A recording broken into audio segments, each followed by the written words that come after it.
À quoi sert un acheteur, concrètement? Eh bien, à garantir que l'organisation obtient ce dont elle a besoin, au bon niveau de qualité, en bonne quantité, au bon moment, au bon endroit et au bon prix, tout en respectant les principes économiques, éthiques et sociétaux. C'est la base de notre métier d'acheteur. On appelle souvent cela les 5 B ou en anglais les 5 rights. Aujourd'hui, la fonction achat n'est plus un simple service d'approvisionnement.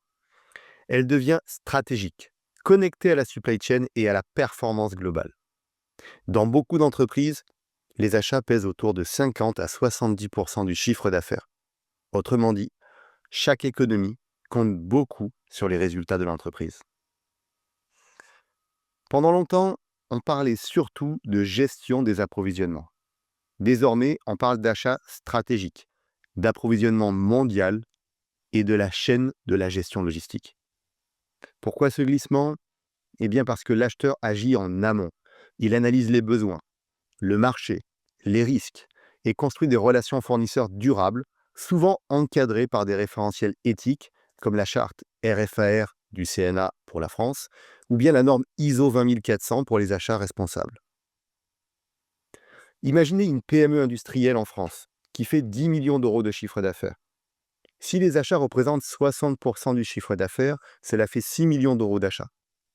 C'est-à-dire qu'une amélioration de 5% sur les achats permet d'économiser 300 000 euros.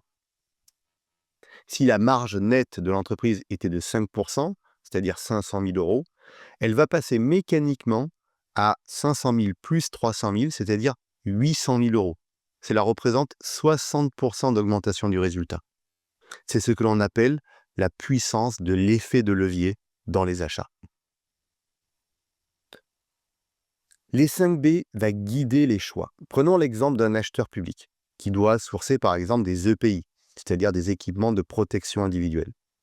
S'il utilise les 5 B, il va aller chercher un niveau de protection certifié, la qualité, le volume par saison, la quantité, la livraison avant l'automne, le temps, l'entrepôt régional, le lieu, et un prix plafonné avec des coûts logistiques inclus. Et on est donc sur le prix, les 5 B. Il ajoute à cela une clause sociale, il vérifie la traçabilité pour rester conforme aux politiques achats responsables, et il aura fait son travail d'acheteur. Vous allez apprendre désormais à parler ce langage des 5 B et à mesurer l'impact financier tout en bâtissant des relations fournisseurs durables.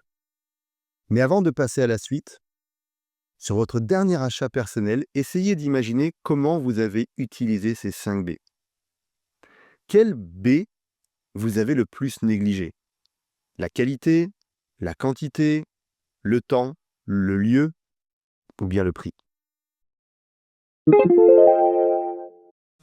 Tu envisages une reconversion professionnelle dans les achats? Alors regarde DAP, devenir acheteur professionnel. Tu as tous les détails en description.